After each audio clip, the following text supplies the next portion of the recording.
Say something, I'm giving up on you. A Great Big World spent an evening with Rihanna, and you'll never guess what they talked about. We were telling stories about just touring and like Barbados, and her dad was there, so we got to meet him, and it was like the middle of the night, and it was just this fun, funny, intimate. I think Go on. Yeah, Chad likes talking about poop. I feel like poop breaks the ice a lot. The poop emoji is one of the most popular emojis. There's a reason and for it's like everyone needs to talk about poop more. So we might have talked about that. So With I Rihanna? thought like I bet in order she poos to diamonds or something.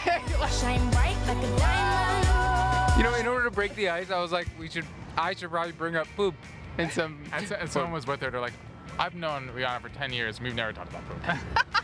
Say something, I'm giving up on you.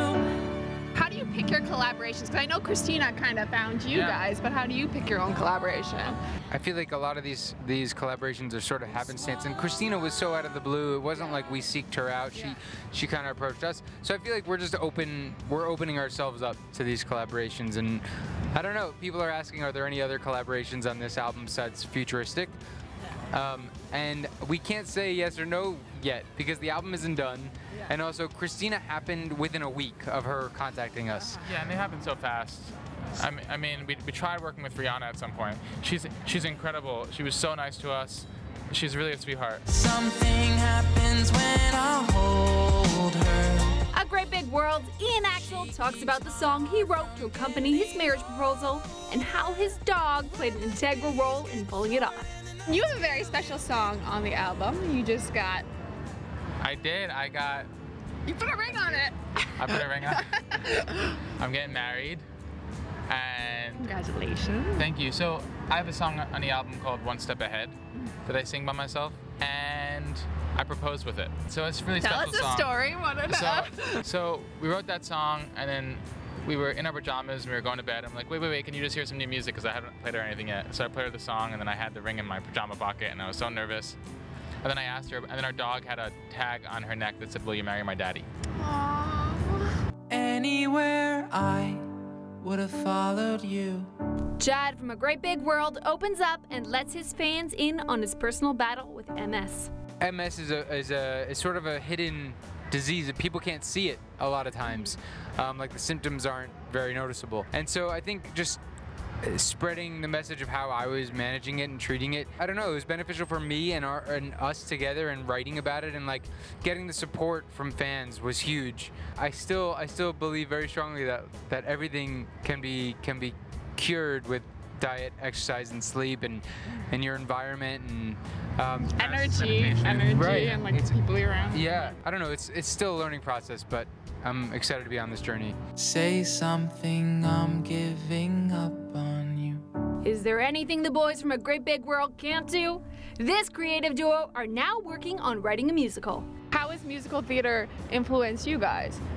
I think we were born to write musicals, and then we started singing our songs, and now we're here. We both grew up on Disney musicals. Like The Beauty and the Beast was like the first album I ever bought, and I'm so influenced by movie music, just like film scores and things like that. So, which character were you in Beauty and the Beast? Like Gaston or what? What character? I was you're Belle. Yeah. You have to be Belle.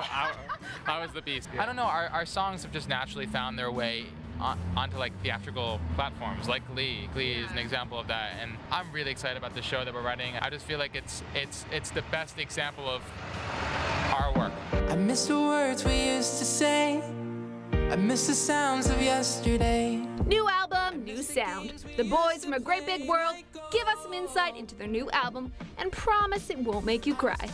So the new album, you're saying, is a lot more heart and more mature. So you can tell us about the sound and how it's different? I don't know if there are any say-somethings on the album, per se. Like, it's not, you're not gonna cry like that, like you did with Say Something.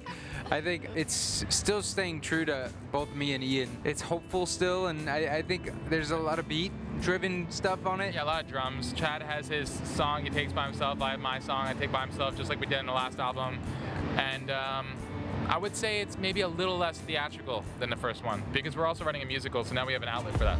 Something happens when I hold him. Chad and Ian from A Great Big World talk about the pronoun game when it comes to writing music. Why did you guys decide to change it? There was no way Chad could sing that chorus, honestly, if we didn't change it for his verse and chorus. We don't usually use male or female pronouns when we write. Not by choice, just because it's been that way. So this was the first song where we ran into that problem. I'm so happy that we're doing it and like spreading that message and getting people used to hearing that kind of thing, because they should be fine with it and this shouldn't be an issue. But I don't want to say that we're like groundbreaking at all, because I just feel like we're a part of this that's happening in this moment. Totally, we weren't trying to make a statement with this. We're just trying to sing songs that we need to sing for ourselves, and then we'll connect. People judge us, they couldn't see the connection when A Great Big World and Futuristic made a song together, and it turned out pretty sweet. Find out how it all came together. Futuristic on the track, because it's kind of an interesting story how that happened. So can you tell us the story there? Yeah, we saw him do a cover of Say Something on YouTube like 2 years ago. And he did his own remix, and we were just fans, and we reached out to him out of the blue, you know? And he was, I think, a little bit freaked out. How do you find him? You just like asked around? We literally were just looking at covers and then found his cover. Have you seen it? Because Yeah, I watched it. it's so It's great. beautiful Yeah. and like heart-wrenching, and after we saw that, we were like, we got to get him on a song of ours. We watch covers of our songs. It's like it's like the ultimate form of connection. So we browse. you give me chills and I can't imagine you leaving. If I could build a perfect person, honestly, you would be it.